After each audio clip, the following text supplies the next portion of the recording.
찬송가 91장입니다.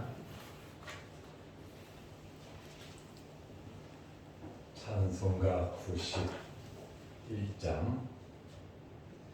슬픈 마음 있는 사람 예수 이름 믿으며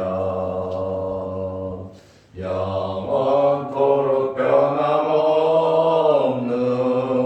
기쁜 마음 얻으리. 예수의 이름은 세상의 소망이요, 예수의 이름은 전국의 기쁨일세. 거룩하신 주의 이름 너의 방패 삼으라. 만난 시험 당할 때에 주께 기도드려라. 예수의 이름은 세상의 소망이요, 예수의 이름은 전국의 기쁨일세. 존귀하신 주의 이름 우리 기쁨 되도다. 주의 품에 안길 때에 기뻐 찬송 부르리. 예수의 이름은 세상의 소망이요, 예수의 이름은 전국의 기쁨일세. 우리 갈 길 다간 후에 보좌 앞에 나가 왕의 왕께 경배하며 멸류관을 드리리. 예수의 이름은 세상의 소망이요, 예수의 이름은 전국의 기쁨일세. 사도신경으로 우리의 신앙을 고백하겠습니다. 전능하사 천지를 만드신 하나님 아버지를 내가 믿사오며 그 외아들 우리 주 예수 그리스도를 믿사오니 이는 성령으로 잉태하사 동정녀 마리아에 일어나시고 본디오 빌라도에게 고난을 받으사 십자가에 못 박혀 죽으시고 장사한 지 사흘 만에 죽은 자 가운데서 다시 살아나시며 하늘에 오르사 전능하신 하나님 우편에 앉아 계시다가 저리로서 산자와 죽은 자를 심판하러 오시리라. 성령을 믿사오며 거룩한 공회와 성도가 서로 교통하는 것과 죄를 사하여 주시는 것과 몸이 다시 사는 것과 영원히 사는 것을 믿사옵나이다. 아멘. 하나님의 말씀 마태복음 13장 24절에서 30절 말씀까지 보겠습니다. 예수께서 그들 앞에 또 비유를 들어 이르시되 천국은 좋은 씨를 제밭에 뿌린 사람과 같으니 사람들이 잘 때에 그 원수가 와서 곡식 가운데 가라지를 덧뿌리고 갔더니 싹이 나고 결실할 때에 가라지도 보이거늘 집 주인의 종들이 와서 말하되 주여 밭에 좋은 씨를 뿌리지 아니하였나이까. 그런데 가라지가 어디서 생겼나이까? 주인이 이르되 원수가 이렇게 하였구나. 종들이 말하되 그러면 우리가 가서 이것을 뽑기를 원하시나이까? 주인이 이르되 가만두라. 가라지를 뽑다가 곡식까지 뽑을까 염려하노라. 둘 다 추수 때까지 함께 자라게 두라. 추수 때에 내가 추수꾼들에게 말하기를 가라지는 먼저 거두어 불사르게 단으로 묶고 곡식은 모아 내 곡간에 넣으라 하리라. 아멘. 오늘 말씀은 곡식과 가라지 비유입니다. 예수님께서 씨 뿌리는 비유를 하시고 또 곡식과 가라지 비유를 말씀하셨습니다. 이 곡식과 가라지 비유는 마태복음에만 있습니다. 요즘 말로 말하면 마태가 특종을 기록한 것이지요. 예수님께서 씨 뿌리는 비유에서 이 씨는 말씀을 상징한다고 하셨습니다. 그리고 오늘 여기 곡식과 가라지 비유에서 24절에 보면 예수께서 그들 앞에 또 비유를 들어 이르시되 천국은 좋은 씨를 제밭에 뿌린 사람 같으니, 여기서 좋은 씨는 누구를 가리키냐면 성도들을 가리킵니다.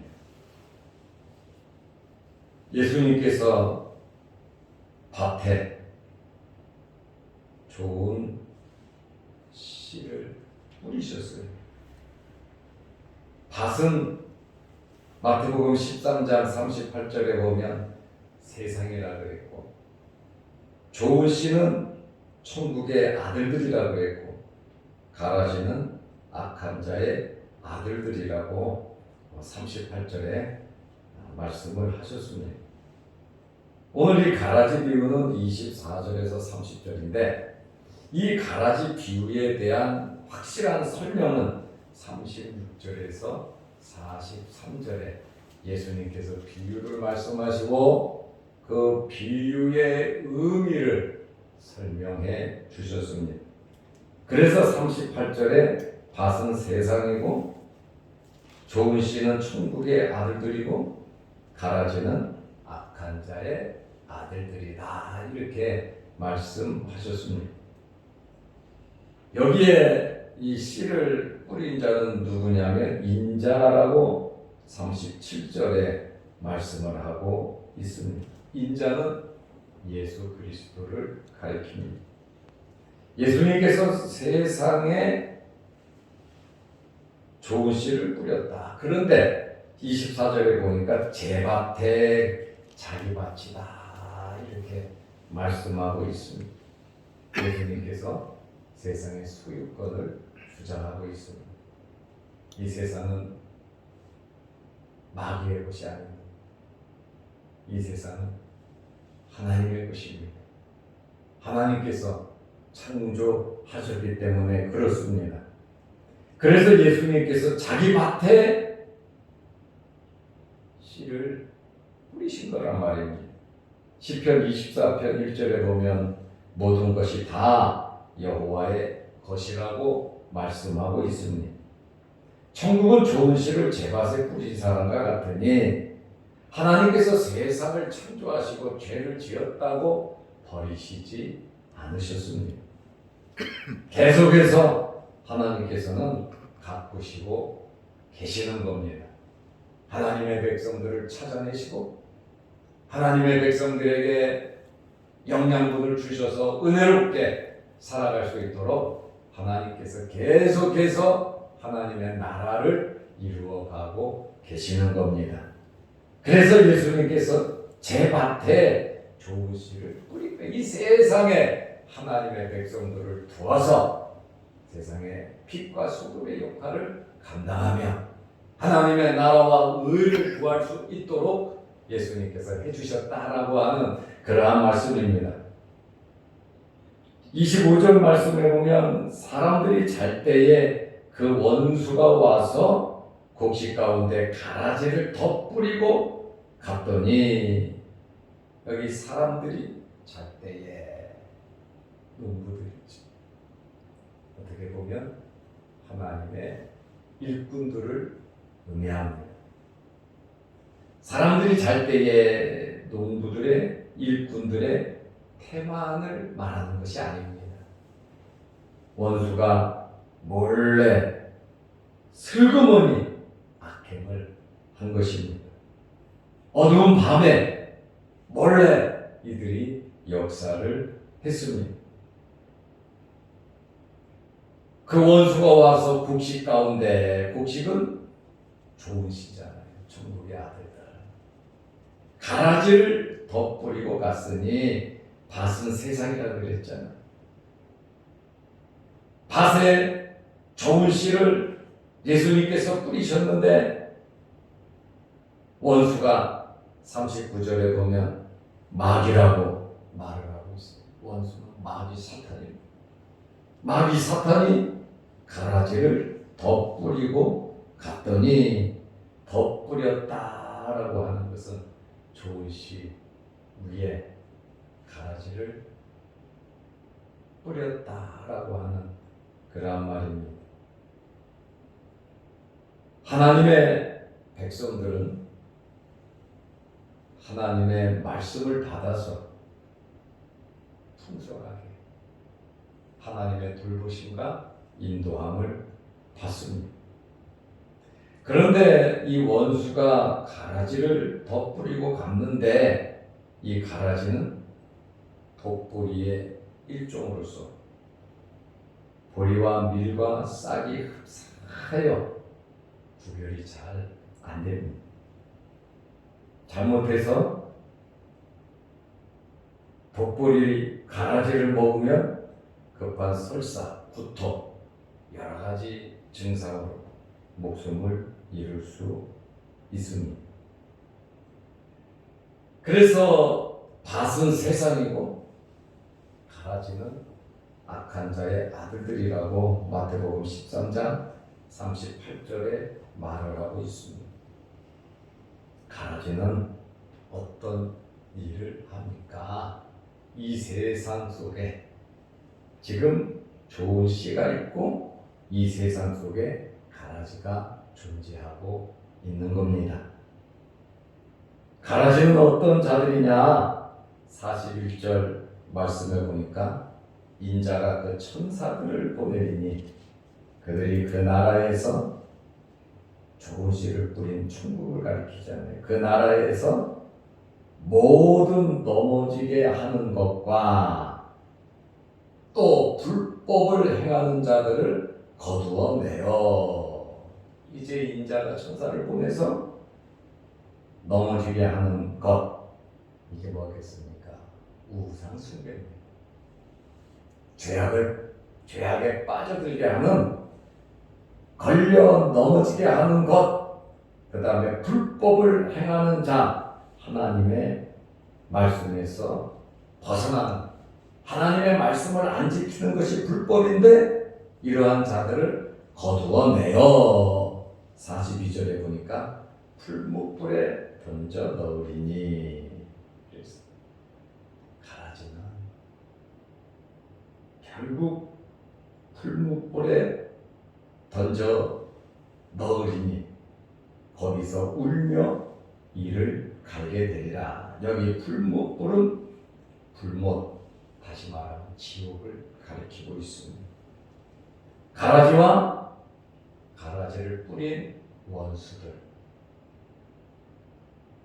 하나님의 나라와 하나님의 의를 이루지 못하도록 복음에 반대되는 이러한 악한 자들은 결국 풀무불에 들어가게 될 것이고 거기서 울며 이를 갈게 될 것이다. 여기 울며 이를 간다라고 하는 것은 지옥의 반경을 성경 여러 곳에서 말씀하고 있습니다.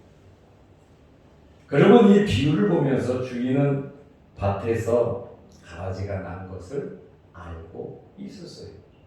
하나님께서 모르실 리가 없으시죠. 그런데 어떻게 이 주인이 했습니까? 자는 사람들은 몰라요. 사람이 잘 때에 그랬잖아요. 당장에 가라지를 뽑아버리지 않으셨습니다. 왜냐하면 아까 말씀드린 것처럼 보리와 밀과 싹이 흡사해서 구별이 안 된다 그랬잖아요. 하나님의 택한 백성을 하나님께서 예수님에게 다 주었다 그랬고, 예수님께서 하나님께서 주신 자기 백성을 하나도 잃어버리지 않는 것이 아버지의 뜻이라 그랬거든요. 예수님께 나아오는 자, 하나님의 택함을 받은 자는 한 명도 낙오되지 아니하고 다 천국에 들어갑니다. 예수 그리스도의 보혈을 통해서 들어가는데 지금 당장 뽑아버리지 않아요. 왜냐하면 좋은 곡식이 뽑힐까 염려되기 때문입니다. 기다리는 거죠. 심판 때까지 하나님의 백성들을 어마어마하게 괴롭히고 고통을 주지만 심판 때까지 예수님께서는 기다리시는, 끝까지 하나님의 백성을 찾아내시는 주님의 모습을 여기에서 발견하게 됩니다. 마태복음 13장 26절에 보면 싹이 나고 결실할 때에 가라지도 보이거늘 그랬습니다. 예수님께서 마태복음 7장 17절에 열매를 보고 그 나무를 안다고 그랬습니다. 생장기에는 무럭무럭 자랄 때는 실체를 가릴 수가 없어요. 누가 하나님의 백성인지 우리는 몰라요. 교회를 박해하던 사울도 예수 믿고 구원받았는데 당장에 이 사람은 하나님의 백성이다 아니다, 교회를 박해한다고 해서 하나님의 백성이 좋은 씨가 아니다라고 말할 수는 없다는 것이죠. 열매를 보고 아는데 생장기 자랄 때는 실체를 몰라요. 그러나 결실기가 되면 정체가 확실하게 드러납니다. 언제요? 최후의 심판 때. 마지막 추수기 때는 결실할 때가 되면 이 가라지가 확실하게 나타난다 그 말입니다.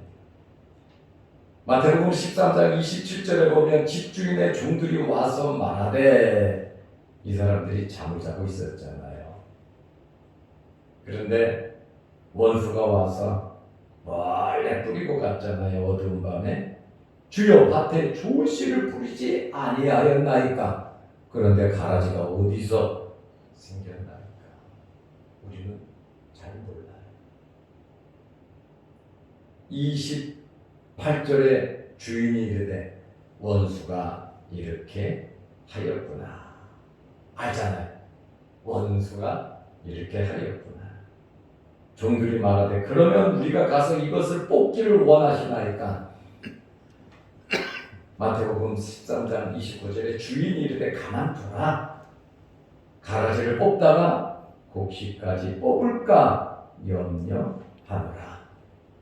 하나님의 택한 백성을 하나님께서 예수 그리스도에게 다 주셨는데 하나라도 잊어버리지 않는 것이 하나님의 뜻이기에 예수님께서 가만두라고 말씀을 하셨습니다.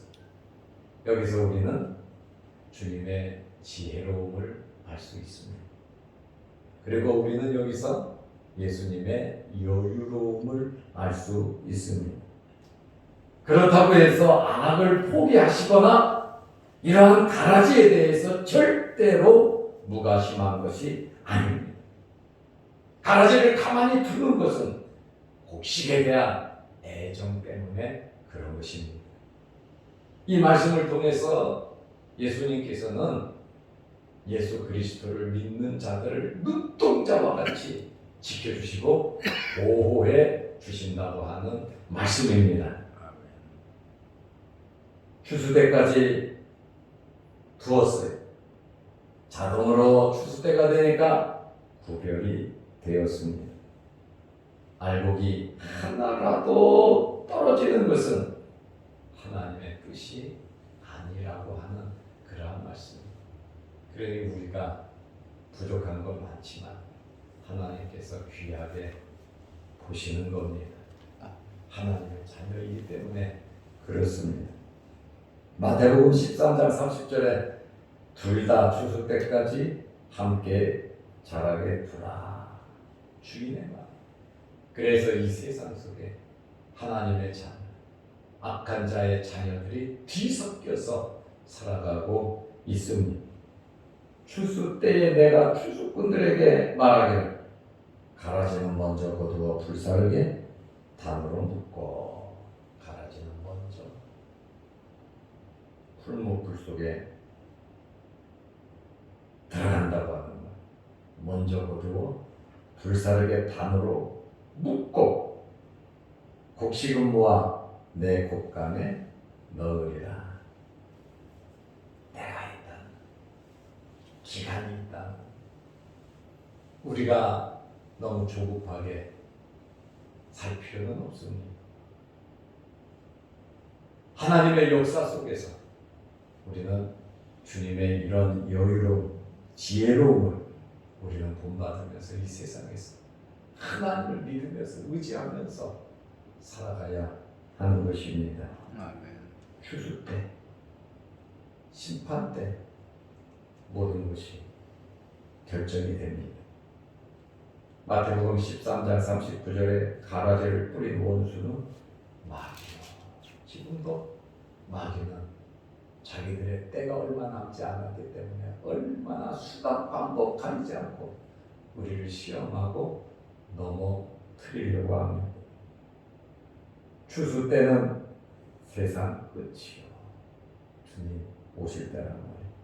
추수꾼은 천사들이니. 마태복음 13장 40절에 그런즉 가라지를 거두어 불에 사르는 것 같이 세상 끝에도 그러하리라. 주님의 말씀이 영원이라는 말이에요. 이 세상 살아가면서 십자가를 지고 하나님 기뻐하시는 일을 하면서 하나님과 함께 일하는 자들로서 살아가시기를 바랍니다. 아이고 힘들더라도 주님 바라보면서 우리는 살아가야 하는 것입니다. 오늘 여기에서 악인의 최후와 의인의 최후를 우리는 발견하게 됩니다. 마태복음 13장 42절에 풀무불에 던져 넣으리니 거기서 울며 이를 갈게 되리라. 악인의 최후는 지옥에서 영벌이다라고 하는 사실. 그러니 예수를 믿지 않는 사람들이 불쌍하다는 거예요. 그래서 우리는 전도해야 합니다. 의인의 최후는 어떻게 됩니까? 하나님의 나라에서 영생하는 겁니다. 마태복음 13장 43절에 보면 그때의 의인들은 자기 아버지 나라에서, 보세요, 자기 아버지라 그러잖아요. 우리 아버지죠. 자기 아버지의 나라에서 해와 같이 빛나리라. 귀 있는 자는 들으라고 말씀하셨습니다. 마태복음 13장 38절에 밭은 세상이요 좋은 씨는 천국의 아들들이요 가라지는 악한 자의 아들들이라고 말씀하셨습니다. 우리는 이 곡식과 가라지 비유를 통해서 하나님께서 이 세상에 계속 간섭하신다는 사실과 하나님의 백성들을 끝까지 하나님께서 지켜주신다고 하는 이 사실, 그리고 우리는 하나님의 자녀로서의 말씀에서 벗어나지 않는 정말 하나님 기뻐하시는 일을 행하면서 우리의 가정이 행복하고 우리가 이 세상에서 살아가는 삶이 정말 하나님께 예배드림으로 성령의 충만함으로 기쁘고 행복한 아주 즐거운 이 세상의 삶이 되시기를 주의 이름으로 축원합니다. 기도드리겠습니다. 하나님 아버지, 어제는 거룩한 주일을 잘 지내게 하시고 우리가 성찬식도 거행하며 추수감사절을 지내게 하심을 감사합니다. 오늘은 우리가 주의 몸된 교회가 자양동의 어려운 이웃을 위해서 쌀과 김치를 기증하는 그러한 날입니다. 주님께서 교회를 세우시고 1분 1초도 떠나지 않으시고 주님 함께 하시니 하나님의 백성들을 지키시고 보호하여 주시니 우리가 힘을 내서 어려운 이웃을 사랑하고 베풀 수 있도록 은혜 베풀어 주셔서 감사합니다. 우리 자양동교회가 더욱더 하나님 기뻐하시는 일, 예배드리는 일과 선교 구제하는 일과 성도 간의 아름다운 교제가 끊이지 않는 복된 교회 되게 하여 주옵소서. 주의 전에 나와 머리 숙여 기도할 때 하늘문이 열리게 하시고 하나님께서 응답하여 주옵소서. 영상 유튜브를 보면서 예배를 드리고 기도하는 성도들도 있습니다. 그들의 마음속에도 성령의 충만함을 허락하여 주옵소서. 또한 어제는 예배를 드리고 귀한 우리 성도들이 어려운 이웃을 돕기 위해서 여러 가지로 정리하고 준비하며 수고하였습니다. 그 모든 수고를 하나님 기억하시고 복을 내려주시고 특별히 건강으로 복을 내려 주옵소서. 오늘 하루도 주 안에서 승리하는 복된 하루 되게 하옵소서. 예수님의 이름으로 기도드리옵나이다. 아멘. 하늘에 계신 우리 아버지여, 이름이 거룩히 여김을 받으시오며 나라 임하옵시며 뜻이 하늘에서 이룬 것 같이 땅에서도 이루어지이다. 오늘날 우리에게 일용할 양식을 주옵시고 우리가 우리에게 주지은 자를 사하여 준 것 같이 우리 죄를 사하여 주옵시고 우리를 시험에 들게 하지 마옵시고 다만 악에서 구하옵소서. 대개의 나라와 권세와 영광이 아버지께 영원히 있사옵나이다. 아멘. 자유로 기도하시기 바랍니다.